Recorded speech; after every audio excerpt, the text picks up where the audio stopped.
Now we are going to start class 12th mathematics chapter number 3 matrices. Student, मुझे जहाँ तक लगता है मैट्रिसेस जो टॉपिक है वो आपको फर्स्ट टाइम आया हुआ है, क्योंकि न ही ये क्लास 10th में था और न ही ये 11th में था और उससे पहले भी कहीं नहीं था।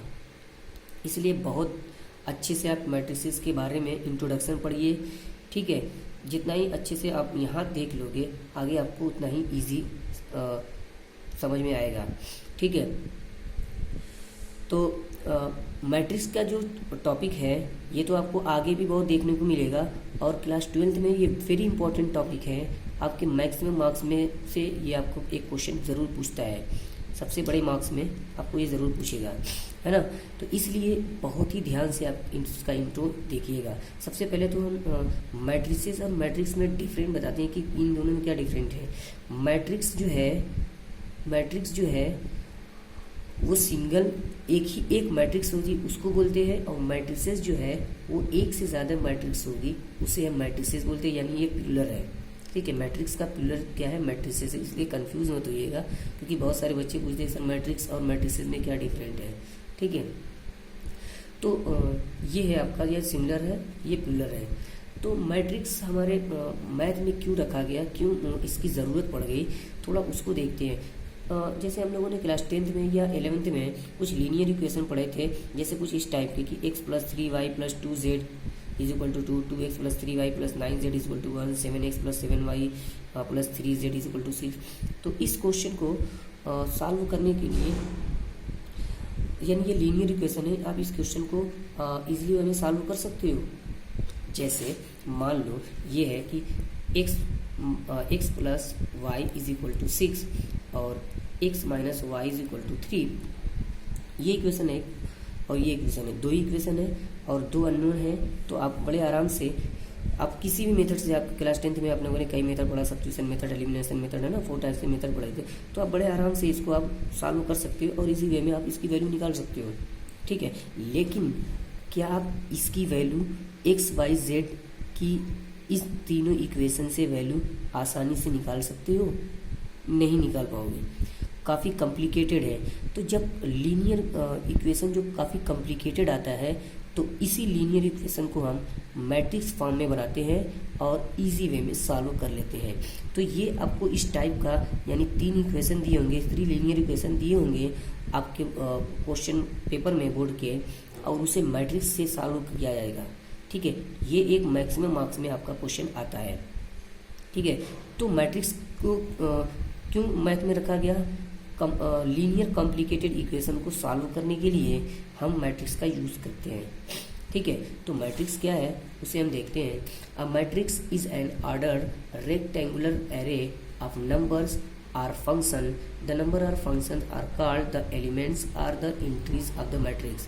We denote by the capital letter. यानी जो मैट्रिक्स है, मैट्रिक्स जो है वो एक रेक्टेंगुलर में होता है। उसके अंदर जो एंट्री होती है, रेक्टेंगुलर में कुछ नंबर होते हैं या उस फंक्शन होते हैं। तो जो नंबर या फंक्शन होते हैं, ये जो नंबर या फंक्शन होते हैं उसे हम बोलते हैं एलिमेंट्स या एंट्रीज ऑफ द मैट्रिक्स। इसको हम क्या बोलते हैं? या तो एलिमेंट बोलेंगे या एंट्री ऑफ मैट्रिक्स बोलेंगे। तो a matrix is an ordered rectangular array of numbers or function. यानी इसके अंदर जो इसके अंदर जो एंट्री होगी वो या तो नंबर हो सकती है या फंक्शन हो सकते हैं। अब नंबर में आप 2 टाइप का नंबर पढ़े हो, एक तो कॉम्प्लेक्स एक और एक रियल नंबर, ठीक है। तो रियल नंबर और कॉम्प्लेक्स नंबर में से कुछ भी हो सकता है, लेकिन क्लास 12th में आपके सिर्फ और सिर्फ रियल नंबर पे ही बात करना है, कॉम्प्लेक्स में नहीं बात करना है। लेकिन फिर भी आप ये जानो कि जो मैट्रिक्स में जो एंट्री होती है वो कॉम्प्लेक्स भी हो सकती है। जैसे हमने एग्जांपल लिया है 1 2 3 4 5 6 7 8 9, ये सभी रियल नंबर है, ठीक है। तो ये नंबर, ये क्या है? एंट्री एलिमेंट जो क्या है वो रियल नंबर के हैं। तो ये एक मैट्रिक्स है और इस पूरे मैट्रिक्स को हम कैपिटल लेटर से डिनोट करते हैं, यानी capital A, capital B, capital C, capital D, capital E, या जो भी आप बोल सकते हो, ठीक है। तो हमने कुछ अलग अलग एंट्री दिखाई है, जैसे यहाँ पे हमने नेगेटिव दिखा दी है और डेसिमल वाली वैल्यू दिखा दी है, फिर भी ये पूरा रियल नंबर है। और यहाँ पे ये फंक्शन हो गया, जैसे 1 + x sin x, ये ट्रिग्नोमेट्रिक फंक्शन है, ये अलजेब्रिक फंक्शन है, तो फंक्शन भी हो सकते हैं, ठीक है। और यहाँ पे हमने दिखाया कि रियल नंबर, ठीक है, डेसिमल रियल नंबर में ये भी रियल नंबर, ये आपका फंक्शन हो जाएगा, ये भी फंक्शन, ये आपका कॉम्प्लेक्स हो गया और ये आपका ट्रिग्नोमेट्रिक फंक्शन हो गया। तो इस तरीके से आपने देखा कि जो मैट्रिक्स है उसके जो एलिमेंट हैं वो आपके रियल नंबर में से या तो नंबर में से रियल नंबर और कॉम्प्लेक्स में से कोई भी हो सकता है और फंक्शन भी हो सकता है। लेकिन 12th में हमें सिर्फ और सिर्फ रियल नंबर वाला ही पढ़ना है, रियल नंबर और फंक्शन वाला ही पढ़ना है, यानी कॉम्प्लेक्स वाला नहीं पढ़ना है, ठीक है। अब जो मैट्रिक्स है, मैट्रिक्स में जो फ्लैट होता है यानी इसको हम रो बोलते हैं और इसे जो परपेंडिकुलर होता है उसे हम कॉलम बोलते हैं, ठीक है। ये आपका रो हो गया, ये आपका कॉलम हो गया, यानी आपका 1 2 3 रोज हो गए और 1 2 3 कॉलम्स हो गए, ठीक है। तो पहले बात रो की आती है, फिर कॉलम की आती है। पहले किसकी बात आती है? पहले रो की आती है, फिर आपकी कॉलम की बात आती है। जैसे अगर मैं इस मैट्रिक्स का ऑर्डर पूछूं कि ये कितने ऑर्डर की मैट्रिक्स है, ठीक है, तो पहले इसका रो आप पता करो, कितने रो है? 1 2 3, यानी 3 रो है, तो यहाँ पे आप पहले रो लिखोगे 3, ठीक है। उसके बाद क्रॉस लिखोगे 3 क्रॉस, कितने कॉलम्स है? 1 2 3, आपके 3 कॉलम्स है। यानी ये मैट्रिक्स का, इस मैट्रिक्स का ऑर्डर क्या है? 3 क्रॉस 3। तो हमेशा आप रो को ही पहले बोलोगे, 3 क्रॉस 3। ये भी मैट्रिक्स कितने की है? ये देखो, ये 1 2, यहाँ पे 2 रो है, क्रॉस 1 2 3, कितने कॉलम्स हैं? 3 कॉलम्स हैं। तो इस मैट्रिक्स का जो ऑर्डर होगा वो कितना होगा? 2 क्रॉस 3 होगा। इस तरीके से यहाँ पे भी 1 2 क्रॉस 3, यहाँ पे भी 2 क्रॉस 3, ठीक है। ये इस मैट्रिक्स का ऑर्डर है। तो एक जनरल जो जनरल ऑर्डर होता है वो क्या होता है? ऑर्डर ऑफ ए मैट्रिक्स किसको बोलते हैं? यानी जो एलिमेंट होता है ना, ये A11 A12 A13 dash dash dash, यानी ये फर्स्ट रो है, ये इसको हम रो बोलते हैं, इसे हम कॉलम बोलते हैं, इसे रो बोलते हैं, इसे कॉलम बोलते हैं। तो ये फर्स्ट रो, ये एलिमेंट को हम जनरली ऐसे ही दिखाते हैं, यानी ये first row first column, first row second column, first row third column, ऐसे dash dash dash, first row N column, ठीक है। यहाँ पे second row first column, second row second column, second row third column, dash dash, second row N column, ऐसे ही आप आते रहोगे। यानी एम, यहाँ पे 1 2 3 4 5 डैश डैश डैश एम तक, और ऐसे हमारा एन तक, ठीक है। तो हमारा जो रो है, जो रो है हमारा, वो पहले एम आएगा, फिर उसके बाद जो कॉलम है हमारा ये वाला, वो एन तक गए हैं। यानी ये मैट्रिक्स कितने क्रॉस कितने की है? एम क्रॉस एन की है, ठीक है। अब मैट्रिक्स के एलिमेंट को हम शॉर्ट में ये भी लिख सकते हैं AIJ, यानी एम क्रॉस एन। यानी जो ये भी ये क्या हमको डिनोट करता है? ये हमें एलिमेंट को डिनोट करता है। IJ, आई मतलब कोई नंबर हो सकता है, जे मतलब कोई नंबर हो सकता है, यानी ये आई की वैल्यू 1 भी हो सकती है, जे की वैल्यू 1 भी हो सकती है, 2 भी हो सकती है। तो आई की वैल्यू क्या क्या हो सकती है? 1 हो सकती है, या 1 से बड़ी हो सकती है, एम हो सकती है, और लेकिन एम से हमेशा क्या होगी? छोटी ही होगी। या इसका क्या मतलब है? इस पूरी चीज़ का क्या मतलब है? जैसे मैंने एक एग्जांपल लिया, जैसे A = एक मैट्रिक्स लिया कि 1 2 3 4 5 6, ठीक। ये कितने क्रॉस कितने की है? 2 क्रॉस 3 की है, ठीक है। तो यहाँ पे इस एलिमेंट की वैल्यू क्या है? ये A11 है, यानी ये I है और ये क्या है? J है। अगर ये बात आपको नहीं समझ में आ रही है, कोई बात नहीं, आप छोड़ दीजिए इस चीज़ को, बहुत ज़्यादा डिटेल में नहीं जाना है इसको, आप आगे तुरंत आप खुद से समझ जाओगे। यानी ये फर्स्ट एलिमेंट है, फर्स्ट एलिमेंट है हमारा, तो यानी फर्स्ट रो का फर्स्ट कॉलम का, यानी ये I है और ये J है। तो I की वैल्यू जो होगी ना, I की वैल्यू वो हमेशा क्या होगी? इससे छोटी होगी। जितने ऑर्डर का होगा ना, ये एलिमेंट की वैल्यू हमेशा छोटी ही होगी, यानी जो यहाँ पे शो किया जाएगा, ठीक है। अगर ये चीज़ फिर भी नहीं समझ में आ रही है तो कोई बात नहीं, आप छोड़ सकते हो। यानी I की वैल्यू 1 होगी, 1 से छोटी होगी, 1 से बड़ी होगी, और n से हमेशा छोटी होगी, यानी जितने ऑर्डर का होगा उतने के अंदर ही बात करना है, उससे ज़्यादा बात नहीं हो सकती है। ठीक है, ऐसे ही यहाँ पे j की भी वैल्यू होगी। अब देखते हैं हम टाइप्स ऑफ मैट्रिक्स। मैट्रिक्स कितने टाइप्स की होती हैं, बहुत अच्छे से आपको देखना है।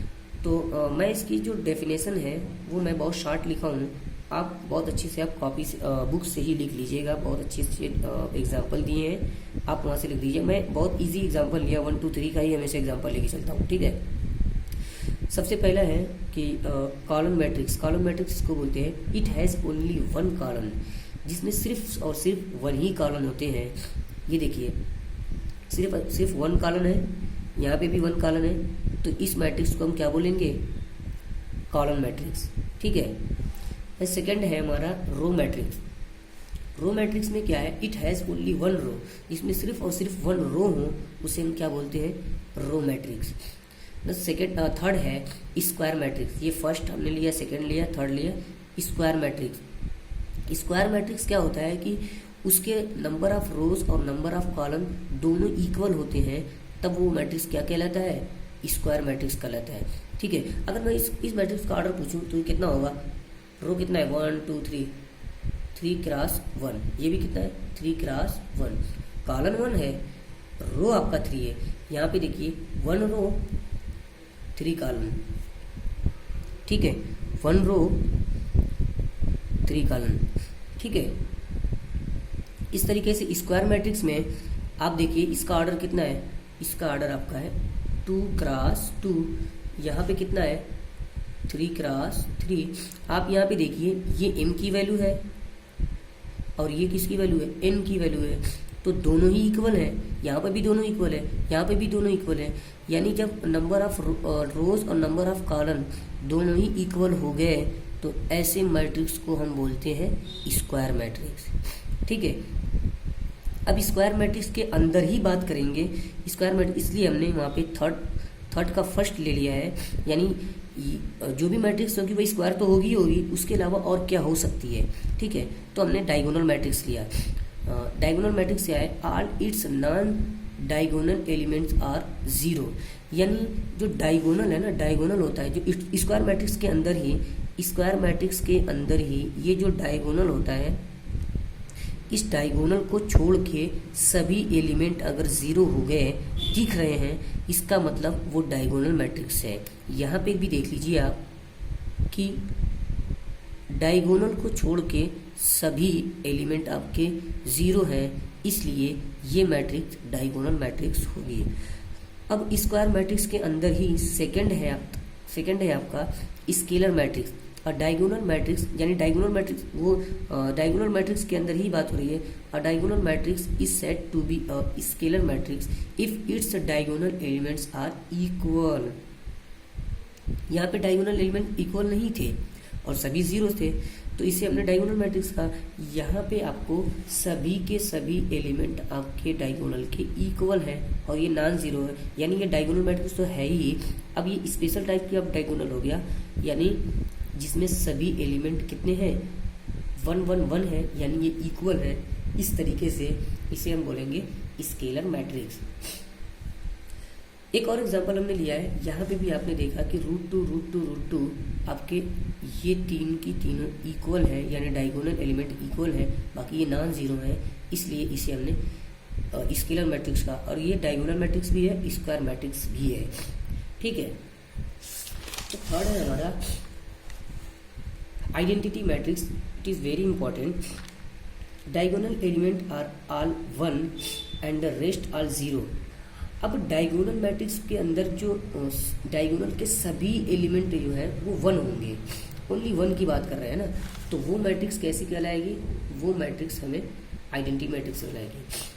इक्वल तो इक्वल अगर होगी, ये तो इक्वल है, ये मैट्रिक्स को हम लोग क्या बोल सकते हैं, इस मैट्रिक्स को हम स्केलर भी बोल सकते हैं, क्योंकि स्केलर की डेफिनेशन क्या है कि सभी इक्वल होना चाहिए, सभी इक्वल है। और अगर इक्वल में भी अगर 1 1 1 है तो वो फिर आइडेंटिटी मैट्रिक्स हो जाएगी। जैसे यहाँ पे ये डायगोनल मैट्रिक्स है लेकिन ये 1 1 1 नहीं है, तो इसको हम इस मैट्रिक्स को हम लोग स्केलर मैट्रिक्स तो बोल सकते हैं, लेकिन आइडेंटिटी मैट्रिक्स नहीं बोल सकते। आइडेंटिटी मैट्रिक्स में 1 1 1 यानी सभी डायगोनल एलिमेंट का 1 होना ज़रूरी है। ठीक है। तो इसका ऑर्डर हम पूछे तो कितना होगा, 3x3, इसका ऑर्डर 2x2। ये सभी अभी तक किस में बात हो रही है, थर्ड है ना, हमने थर्ड स्क्वायर मैट्रिक्स ले रहे हैं, यानी ये स्क्वायर मैट्रिक्स भी होगी, ठीक है। अब हम फोर्थ ले रहे हैं, यानी स्क्वायर मैट्रिक्स को छोड़ के, और आइडेंटिटी मैट्रिक्स को हम लोग आई से भी शो करते हैं, है ना। तो इससे बेटर होगा कि हम लोग यहाँ पे आई शो कर दें, इसे हम लोग आई से शो करते हैं। जहाँ पे आई लिखा है यानी वहाँ पे उसको हम क्या बोल सकते हैं, आइडेंटिटी मैट्रिक्स है, ठीक है।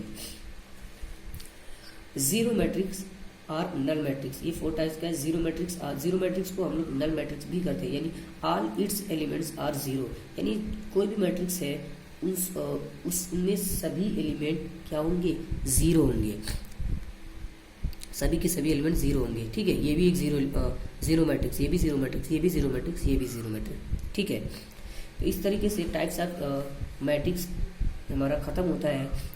नाउ एक टॉपिक और है कि इक्वलिटी ऑफ मैट्रिक्स, कोई भी दो मैट्रिक्स इक्वल कब होगी। फर्स्ट है आपका कि if they are of the same order, यानी उनके ऑर्डर सेम होने चाहिए, यानी ठीक है। और each element of A is equal to the corresponding element of B, that is A I J is equal to B I J. मतलब क्या है कि इस मैट्रिक्स का ऑर्डर क्या है, 2x2, इस मैट्रिक्स का ऑर्डर क्या है, 2x2, यानी इसका मतलब ये है कि इन दोनों मैट्रिक्स का ऑर्डर क्या है, सेम है। तो फर्स्ट वाली कंडीशन तो फॉलो की, और फिर आपको देखना है कि उसके करस्पॉन्डिंग एलिमेंट, यानी ये फर्स्ट है, ये भी फर्स्ट है, सेम है, ये फर्स्ट है, ये सेकंड है, ये भी सेकंड है, ये भी इक्वल है, ये वाला दोनों इक्वल है, इसके करस्पॉन्डिंग ये भी इक्वल है। इसका मतलब ये मैट्रिक्स आपके क्या है, यानी दोनों कंडीशन फॉलो कर दी है, इसका मतलब ए इज इक्वल टू बी है। ऐसे ही हमने एक और एग्जांपल लिया है, ए इज इक्वल टू, इसका ऑर्डर हमारा 2x2 है, इसका ऑर्डर हमारा 2x2 है। इन यहाँ पे देखिए आप, इसके करस्पॉन्डिंग एलिमेंट यहाँ पे 3 है, यहाँ पे 2 है, यहाँ पे 2 है, यहाँ पे 3 है।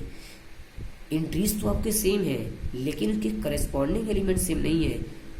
ऑर्डर भी सेम है, लेकिन करस्पॉन्डिंग एलिमेंट सेम नहीं है, यानी सेकंड कंडीशन आपको फॉलो नहीं करती है। इसलिए ये मैट्रिक्स आपको ए नॉट इक्वल टू बी होगी। और अगर ऑर्डर ही चेंज हो गया, अगर ये 2x3 की हो गई, ये 2x2 की हो गई, तो फर्स्ट ही कंडीशन फेल हो जाएगी, वो इक्वल मैट्रिक्स नहीं हो सकती, ठीक है। बाकी और हम लोग एक्सरसाइज करेंगे जो हमारी बुक में है, तो जो भी डाउट्स होगा वो आप ज़रूर कमेंट्स कीजिएगा। Okay, thank you.